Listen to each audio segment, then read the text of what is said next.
esta hora presentamos Pro con la Naturaleza, un espacio para conocer el desarrollo sostenible y conservación de la biodiversidad en nuestro país. Junto a nuestro conductor, Aldo Carlos, te traemos lo último en tendencias ambientales. Entonces, ¿listo para ser un pro de la naturaleza? ¡Empezamos! Al doctor Carlos Reynel. Doctor Reynel, muy buenas tardes. Buenas tardes, Aldo, y buenas tardes a todos. Muchísimas gracias por la invitación. Espero que el audio esté funcionando bien. Sí, es correcto, doctor. Se le escucha muy bien. Un poco para que lo conozca nuestro público, el doctor Carlos Reynel es miembro de la Junta de Administración de Pronaturaleza, como les comentaba hace un momento, ingeniero forestal, es magíster y doctor en biología. Realizó estudios de maestría y doctorado en el programa de Ecología y Sistemática Tropical de la Universidad de Missouri en Estados Unidos, haciéndose acreedor del premio Raju Mehra. Es profesor principal en la Facultad de Ciencias Forestales y la Escuela de Posgrado de la Universidad Nacional Agraria de La Molina. Además es investigador asociado del Missouri Botanical Garden y miembro titular de la Academia Nacional de Ciencias del Perú. A la fecha ha publicado más de 35 libros y 50 artículos científicos de su especialidad. Doctor, escuchábamos hace un momento una breve reseña de Augusto Weber-Bauer, que es justamente el tema de un libro que usted ha escrito en coautoría.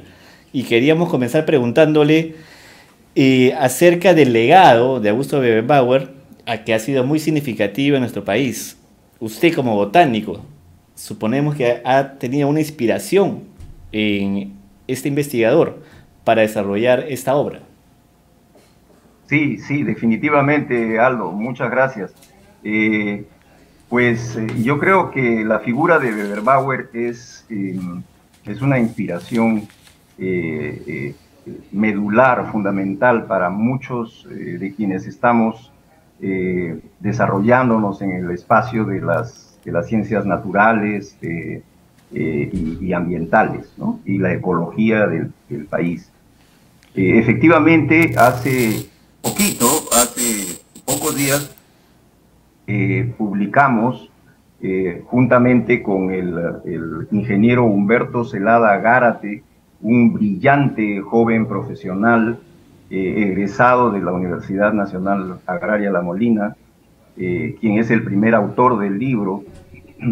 Este trabajo enfocado en uno de los aspectos de la vida de Weber-Bauer, que tiene que ver con la elaboración de un producto que es un mapa, y visto en la perspectiva del tiempo, es una verdadera joya cartográfica, porque Weber-Bauer elaboró este mapa de la vegetación del Perú para publicarlo. Lo publicó en 1922.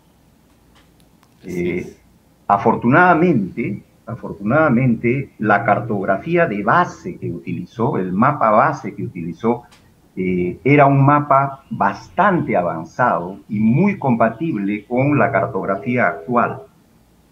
Eso ha permitido digitalizar esta obra, este mapa extraordinario, elaborado, como repito, y publicado en el año 1922, digitalizarlo de modo tal que se recupera toda la información contenida en el mapa y se hace susceptible de comparación con la situación actual de los ambientes que él recorrió y sobre los cuales hizo registros, hizo colecciones de plantas, ¿sí? Ahí en la pantalla están viendo ustedes el mapa digitalizado. A propósito, el ingeniero Humberto Celada, el primer autor de este libro, es una persona con gran conocimiento de informática y de sistemas de información geográfica, y consecuentemente ha utilizado todos los recursos actuales para producir un mapa compensado ¿sí? Claro. Corregido en todos sus aspectos cartográficos, de modo tal que se puede superponer con los mapas actuales con resultados interesantísimos, ¿no? Para darles un ejemplo, Weber-Bauer trazó con suma minuciosidad y exactitud la línea de las nieves en el momento que él elaboró su mapa, ¿no? Okay. En el año 1922. Y esto lo podemos superponer, y de hecho ya lo estamos haciendo con la línea actual de las nieves, evidenciando una retracción muy visible y una tendencia al derretimiento de los glaciares, ¿no? Las diferentes formaciones vegetales que Weber-Bauer registró y documentó mediante su trabajo en este mapa, entonces nos sirven como una foto, como una fotografía en el tiempo, contra la cual podemos nosotros iniciar un trabajo comparativo para ver qué cosa es lo que está pasando con la conservación de muchos Exactamente, doctor. ambientes. Y justamente ahí iría la pregunta, ¿cuáles son los resultados a partir de esta comparación de este primer estudio del año 1922, perdón, hace más de 100 años, con la obra que acaban de publicar? Sí, sí, muchísimas gracias. Bueno, lo primero que es saltante es que justamente todas estas zonas en las cuales potencialmente puede haber habido una afectación por el calentamiento global, efectivamente están siendo afectadas, ¿no? Esa sería una de las primeras y grandes conclusiones. Pero no solamente en ese nivel cualitativo, sino también en una escala ya mucho más exacta, cuantitativa, que permite tener una idea clara de la cantidad de pérdida que se está teniendo en estos ambientes, ¿no? Ok. Sí, adelante, por favor. Qué interesante lo que nos comenta el doctor. ¿Cuál cree usted que considera que ha sido el principal reto para la elaboración de este libro? Sí, sí, definitivamente poner todo este trabajo en un contexto histórico para poderlo comprender, ¿no? Claro. Porque ustedes se darán cuenta, un mapa que se elaboró hace prácticamente 100 años, ¿no? Para poder entender la forma como había sido elaborado, se ha tenido que rastrear mucho de la historia, no solamente de Weber-Bauer, sino la historia del Perú en ese momento, ¿no? Y también la historia de lo que estaba sucediendo en Europa en términos de la cultura y la ciencia, en ese momento en particular. Entonces, el libro en realidad dedica buena parte de su contenido a este contexto, ¿no? El contexto que rodea la elaboración de este mapa. Y pues en realidad, si bien es cierto, Weber-Bauer fue una persona que enfrentó dificultades enormes para poder desarrollar su investigación en Perú, también creo personalmente que hubo una conjunción de varias circunstancias positivas que ayudaron a que esta obra, a que este producto maravilloso, pues fuera rescatable, ¿no? En términos de plasmarlo con todas las exactitudes y todas las herramientas modernas de cartografía digital. Ok, ok, doctor. Y Augusto Weber-Bauer, perdón, no se limitó solamente al registro, según entendemos, sino que buscó Así la es. utilidad, ¿no? de las Exacto. especies. ¿Cómo, de qué manera encontró la utilidad de las especies Weber-Bauer? Exactamente. Hay dos cosas. La primera es era un hombre con una dedicación tan absoluta a lo que hacía, ¿sí? Transectó, el mapa que ustedes están viendo en la pantalla en este momento es el resultado de 49 transectos y de 39.000 kilómetros recorridos por Weber-Bauer, ¿no? En su mayor parte a pie, ¿no? Porque en aquel momento muchas de las zonas de la geografía andina del Perú pues no tenían las facilidades de acceso que tenemos ahora, ¿no? Entonces, detrás de este trabajo hay realmente un esfuerzo titánico, ¿no? Por un lado eso. Pero Weber-Bauer era un botánico muy bien entrenado y yendo a la pregunta que me acabas de hacer, Aldo, definitivamente él estaba interesado también en el registro de las especies cultivadas, ¿no?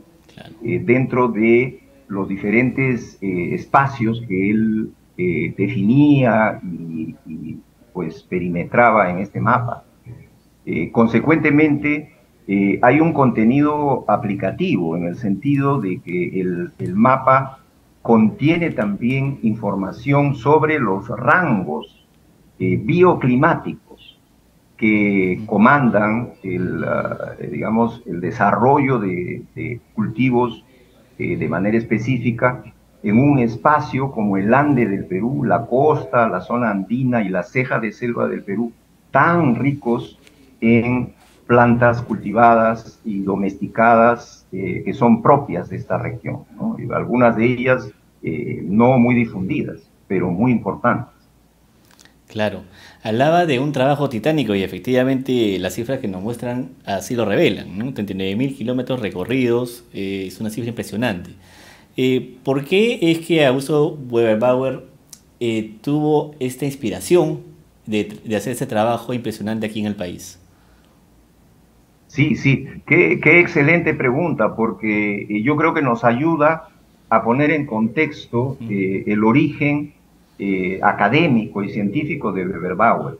Él fue una persona que se formó en Alemania y específicamente en la Universidad de Berlín, a fines de los años 1800 e inicios de los años 1900. En ese momento, Alemania era una potencia científica y cultural, posiblemente la primera potencia científica para ciencias naturales, para botánica y para específicamente el tema del mapeo de la vegetación, ¿no? Entonces él recibió toda esta iluminación, ¿no? de académicos y científicos que estaban presentes en ese ambiente al cual él pertenecía, y su maestro, su mentor, el profesor Engler, que era el director del herbario de Berlín, que a propósito, en ese momento del tiempo, era el muestrario más completo de la flora mundial, porque tenía colecciones de los 5 continentes y una enorme cantidad de colecciones. Y aquí debo señalar también 2 temas. El primero de ellos es Engler le da la misión a Weber-Bauer de venir al Perú para documentar la flora de los Andes peruanos, que en ese momento estaba escasísimamente conocida, ¿no? Por un lado hay esa situación, pero por otro lado también Weber-Bauer hacía ya años que sentía una pasión y una curiosidad por la flora del Perú y por nuestro país, ¿no? Entonces él viene muy gustoso a emprender ese reto o a enfrentarse a ese reto y pasar el resto de su vida en realidad acá en el Perú.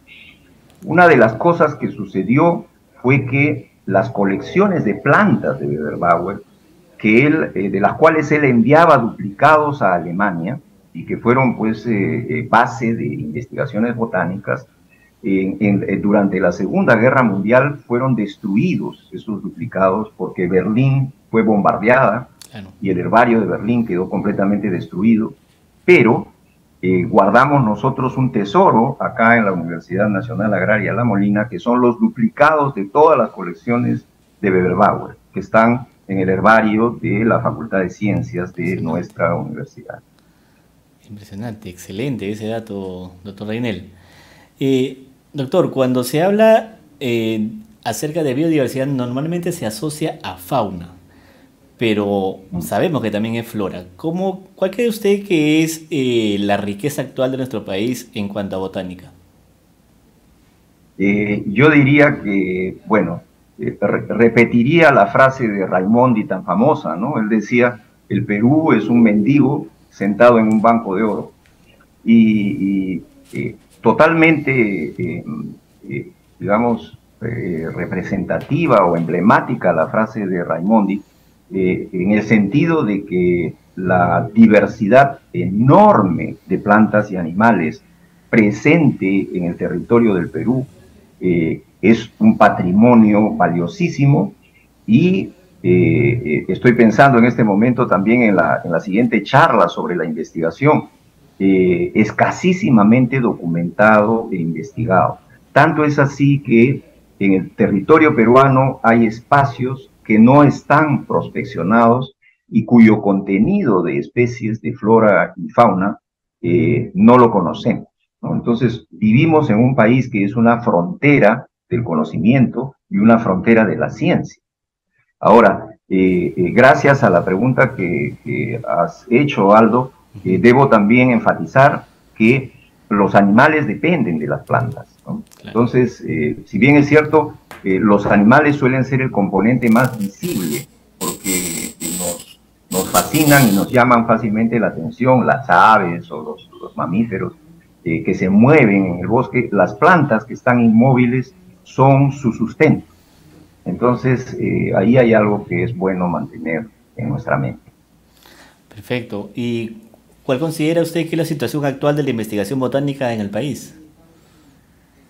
Bueno, yo me siento muy contento porque colegas de diferentes instituciones, y debo mencionar con mucho, digamos, mucho reconocimiento y orgullo a nuestros colegas de la Universidad Nacional Mayor de San Marcos, la Universidad de Cayetano Heredia, por supuesto mi Universidad Nacional Agraria de La Molina, los cuales realmente están en una fase tremendamente productiva en el plano científico. Pero sucede algo, y es que necesitamos el eslabón de la difusión, justamente lo que ustedes hacen, ¿no?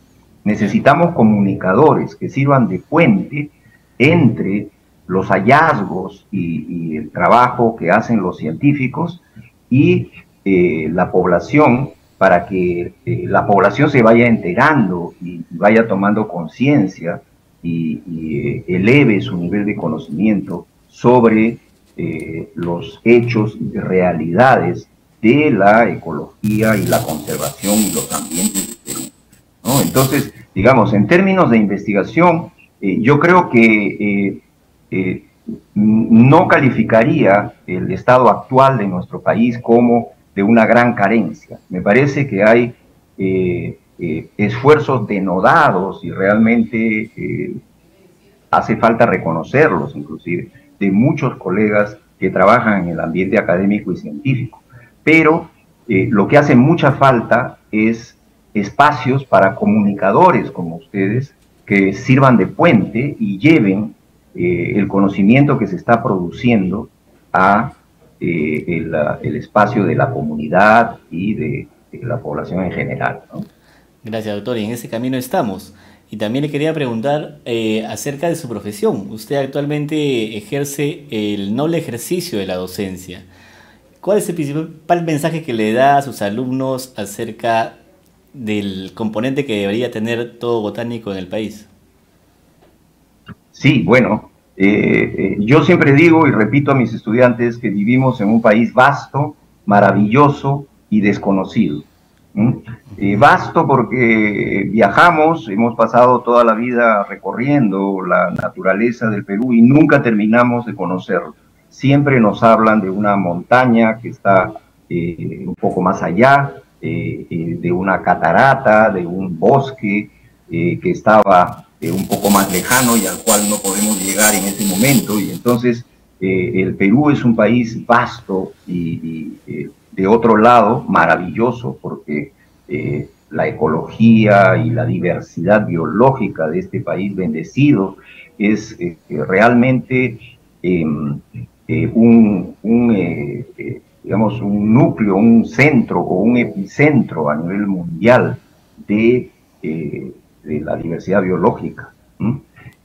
Y además de ser un país vasto y maravilloso, es desconocido porque tenemos una tarea pendiente de tantas especies de plantas y animales por estudiar y por investigar en la perspectiva de sus usos, en el caso de plantas, por ejemplo, los usos medicinales, ¿sí? Y los usos aplicativos, que son innumerables cuando se estudian las diferentes especies. Acabamos descubriendo que ese símbolo que hay en el escudo del Perú, que es la cornucopia, ¿no? Así es. Este cuerno de la abundancia, realmente corresponde con la realidad ecológica y el patrimonio de la diversidad biológica del Perú. Excelente, doctor. Y por lo que nos comenta, es claro que el ejercicio de la botánica se hace en el campo, caminando, ¿no?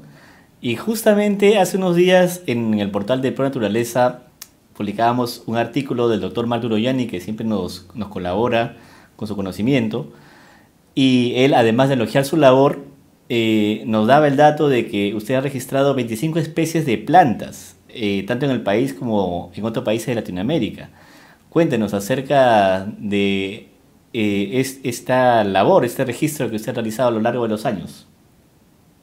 Claro, por supuesto. Bueno, en principio, un reconocimiento enorme al doctor Marco Uroyani, que es un emblema realmente, es un hito en la conservación en el Perú, y es la persona que ha construido el sistema nacional de áreas naturales protegidas que tenemos ahora. Es un sistema de vanguardia a nivel de Latinoamérica. Entonces, mi mayor reconocimiento a mi maestro, porque a propósito él fue uno de mis profesores en el pregrado cuando yo estudié la carrera de ingeniería forestal. Y definitivamente, pues, hay todo un contexto de trabajo de campo que quienes tenemos esta vocación por la naturaleza creo que lo asumimos con una enorme alegría, porque el campo y la naturaleza son fuentes de riqueza espiritual, ¿no? De desarrollo científico, ¿sí? Y digamos de desarrollo a todo nivel en el ser humano, ¿no? Entonces, yo disfruto muchísimo mi trabajo como docente, y soy un docente por vocación. Creo que tenemos una enorme esperanza y un enorme potencial en nuestros estudiantes de las diferentes universidades del Perú, porque son tan brillantes que realmente muchas veces yo me quedo asombrado con las preguntas que me hacen, que son tan profundas. A veces ellos mismos no se dan cuenta de la profundidad de lo que están preguntando y de lo que están reflexionando. Y ahí yo veo, digamos, con buenos ojos y con cierta tranquilidad el hecho de que nuestro país está en buenas manos cara al futuro, ¿no? Por esta generación de jóvenes brillantes a la cual a propósito pertenece el primer autor, el ingeniero Humberto Celada Gárate, que es el primer autor del libro que en este momento estamos comentando, ¿no? Perfecto, doctor Reynel. Doctor Reynel, ha sido un gusto conversar con usted esta tarde, y solamente quedaría consultarle de qué manera podría, que esté interesado, revisar su última publicación. Sí, por supuesto. Felizmente ya está en línea. El libro está en PDF, okay, en línea, y simplemente hay que poner la palabra Beberbauer y mapa de vegetación, y sin duda ustedes van a llegar al libro. Perfecto. ¿no? Además, Entonces, vamos a colgar este acto de entrevista a usted en nuestro canal de YouTube y ahí vamos a incorporar el link que le llevará directamente a la publicación. Doctor Reinel, nuevamente le agradezco por su tiempo y felicitaciones nuevamente por su última publicación. Gracias por acompañarnos en Pro con la Naturaleza. Los esperamos el próximo jueves para seguir conociendo más sobre la conservación y el desarrollo sostenible para que seas un Pro con la Naturaleza. Nos vemos.